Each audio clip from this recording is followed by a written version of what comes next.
So we begin this episode with a beautiful shot of a giant mosasaur swimming past the camera, and this really gives you a sense of how enormous this animal really is. Yes, I think it was 50 feet long, Yes. if I remember rightly. But then it goes on to tell us that not all mosasaurs are this big, and there are other species, such as this one, which is a smaller mosasaur. And we see him going up to take a breath from the surface, because they obviously are they all breathe oxygen. Yes, they So have they to need to breathe go to the air. They don't surface. have gills like a fish. Exactly. And I thought it was good this because it's showing that not all mosasaurs are massive giants. There are some that because there's many different species of mosasaur, and I think it's good to also focus on the not so well known ones and bring those into the light. But yeah, she had to jump up for a breath and make sure that she had to dart up there quickly, because the big one would have probably attacked her or hunted her if it had the chance. That's right. So she's hiding in the rocks for most of the day, and then she waits till night time, where she then starts the hunt. And she's hunting these cool fish called lanternfish that create these lights and a bit of a mirage under the water that makes them. It's essentially they're at the surface of the water, and it helps them blend in with the moonlight. But as David tells us, the Phosphorosaurus, which is this smaller mosasaur, isn't affected and can see through this. It said had the largest eyes, didn't she, of any mosasaur, I think? For any mosasaur of her size. So for her size, in proportion to her body, they have the largest eyes. So that shows she probably was hunting at night. Exactly, yeah. So it shows that they're adapted to be hunting at night, and and the lanternfish are on the menu. And the next scene we have a shoal of fish being hunted by a group of Hesperornis, which is a type of bird that is flightless and is swimming around, a bit like a penguin, but not as torpedo-shaped. It's got a much more longer, slender neck. And these animals are flightless, and they swim around. You may remember them on Swimming with Sea Monsters with Nigel Marvin, when he looks into the water with the the underwater camera, and he's looking through it, and he sees, it's a bloodbath, and you see one of the Hesperornis getting eaten by one of these fish. I think it's the same type of fish. Yes, this it's X-fish. The X-fish. It's got I think it's the Zipactinus or Zipactinus, but it's called an X-fish. It's with an X, but it's pronounced with like a Z.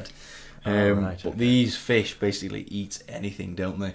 Yeah, they'll even eat their own kind, it said, didn't they? That's right, and that's what we see later on in this episode. We see them coming for the fish, then they attack the Hesperornis, eat one of them, and then, just for good measure, they decide to eat one of their own kind as well. They're eating the fish at first, and then they said as the fish start to go down in number, they start viewing the Hesperornis as food, don't they? And then when the Hesperornis clear off, they're like, we'll eat each other. We'll eat the smaller ones of our own kind. But that fish, it looks like a bulldog, doesn't it? It's got a really weird jaw. You certainly wouldn't want to get in the water with that. You wouldn't want to be swimming in the water with them. No. They really horrible, gruesome fish. Were they 9? Was it 9 feet long? I think they were. 17 feet long. Oh, flipping heck! Wow. And they're very fast. One of the fastest fish alive at the time. They're very big fish. You wouldn't want to. You wouldn't want to be in the water with one of those. Definitely not. Certainly wouldn't. Flipping heck. So that's that. The fish basically eats everything, and then the next scene is the ammonite eggs. That are being they're basically being washed out they're in the rock pools, and they're being washed out. Some have been washed out to the ocean, but some get stuck as the tide goes out, and they get stuck in the rock pools. And when it dries up, we then see these scavengers come in and start nibbling away and eating these ammonites that have not made it out to sea. Yeah, they kind of just get drifted all over the place, don't they? The currents take them off, the tide brings them in. They're just washed all over the place, these little eggs. They're a little bit helpless in a way, but there was a bit where the rock pools are starting to get dried out, and they all came together as like one big force and started just using their tentacles to crawl. They became like one whole being. Organism, yes. One organism, multiple organisms become one to get over. To crawl into the next rock pool, yes. But I must say, there was some very, very bizarre ammonites. Yes, there's one shaped like a paperclip, which is very strange. I've never seen or heard of that in my life. Yes, it's very, very bizarre how an animal can evolve to take that form. And they were all bizarre. There was some that was just... There was dead long ones, wasn't there? I mean, they weren't the bizarrest. They're a bit like... reminded me a bit of orthocons. Yes. And then there was one, and it's the way it spiraled. It spiraled round, and then its body came out to its shell. So I thought, how is it going to eat? Because its tentacles were like almost coming back on itself.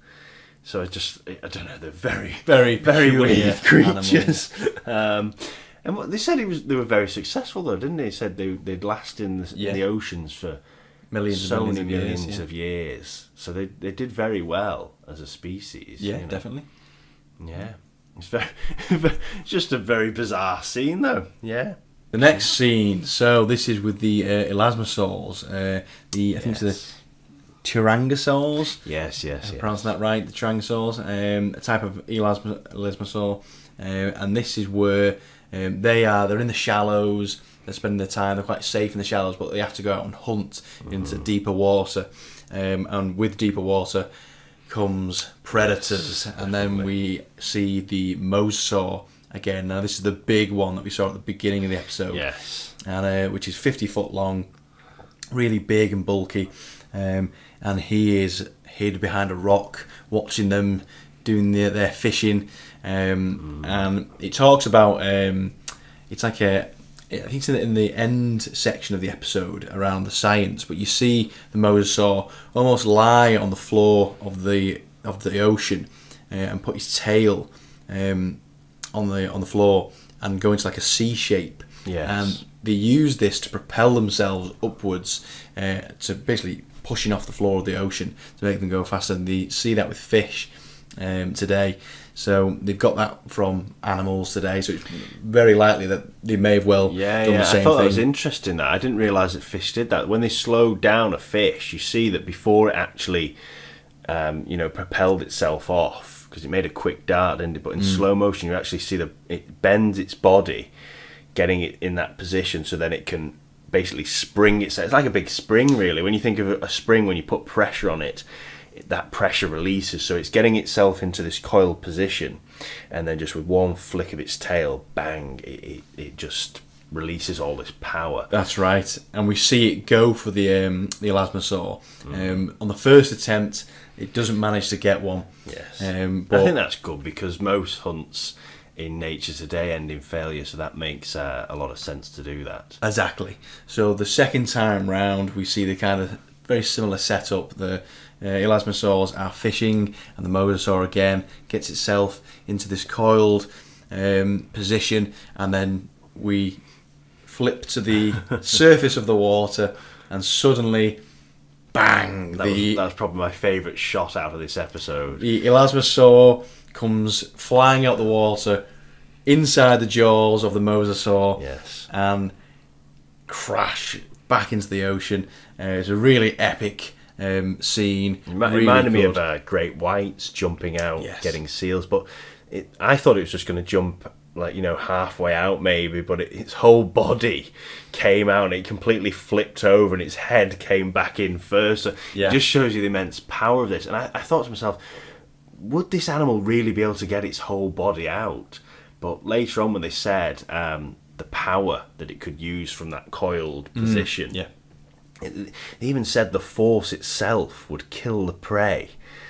Not even the bite, just the force of getting hit by that. Just the impact alone would That's kill them. Incredible when you think about it. I mean, it'd be like getting hit by a truck, wouldn't it? It would. It'd be like a train, bang!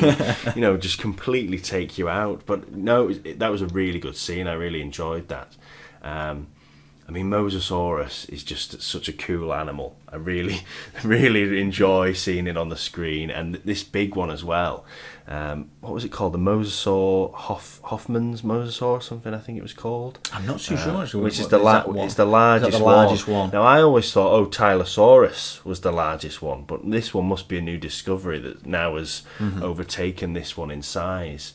But yeah, it's absolutely massive, and not only has it got the force of being hit and then the jaws, but on the top of the jaw, so they have a row of teeth obviously on the outside, and then at the back of the roof of the mouth there's another set of teeth which actually grab the prey and help it bring the prey into the mouth and swallowed.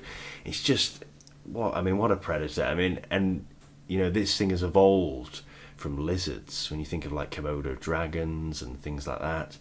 It makes you wonder how such a successful creature ended up going extinct. I know, in the ocean. I think the only thing that I can think of is maybe because it was so large, it didn't have many animals to feed off when the comet hit. Everything, all the large creatures went, didn't it? It was only the small ones that survived. But the only reptile to survive the comet was the turtles, the only sea reptile. And it's crazy, imagine if mosasaurs had managed to cling on and we still had them today. Yeah, it's strange though, because a mosasaur hunted turtles as well, and the turtles survived. You'd thought if the turtles were still about, you'd think the mosasaur would still have food. I don't know what exactly it was that must have, I don't know, been the tipping point for them. But imagine if they were. I mean, do you know what though? It would be even more dangerous having those around than sharks, I believe, because a shark has to keep moving. So a shark, you've got more chance of noticing it, and a mosasaur, it could take it one massive breath and then just sit at the bottom and just chill there and just wait. And you imagine that you're snorkeling, looking at all the lovely, beautiful fish, and then you just see this giant lizard's head just staring at you, and you're thinking, oh my god. And that would be the last thing you'd ever see. And then you'd be taken out. Oh god. Oh, you might not even see it. Yeah, you might not. You might just it might be a quick bang. What happened?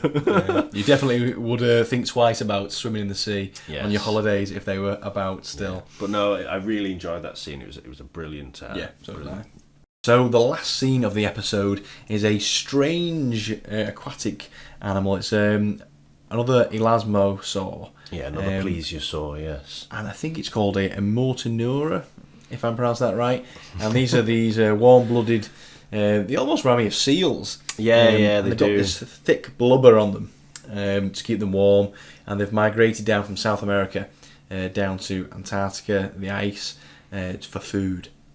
Yes. And that food is strangely, it's embedded in the dirt under the ice at the bottom of the ocean layers floor. Of mud, isn't it? That's right.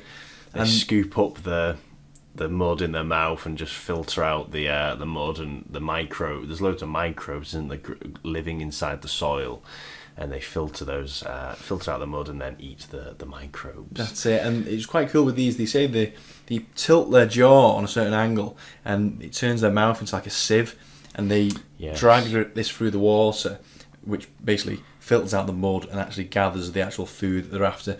And they said that these are one of the only animals that have evolved a mouth to feed in this way. Yeah, it's a really bizarre animal, and I wonder if they would have maybe crawled out on the ice like seals do today. Potentially, if there's predators that were down there with them, I imagine they would use it as refuge maybe. Yes. It'd be interesting to see if there were, maybe a predator scene down there. It would have been quite cool. It was quite a relaxed scene. It's a nice little peaceful way to finish off the episode. Yes.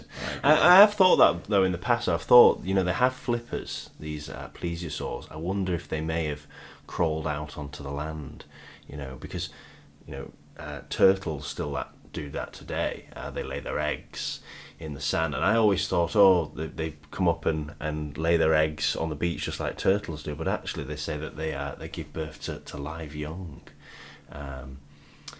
Yes, so that they've completely adapted to life in the sea, but I wonder if those flippers will be powerful enough to actually crawl them out onto the ice, maybe have a chill on the ice, to escape from predators or something like that. If a predator comes, it might crawl out to get away. I think that might be a possibility.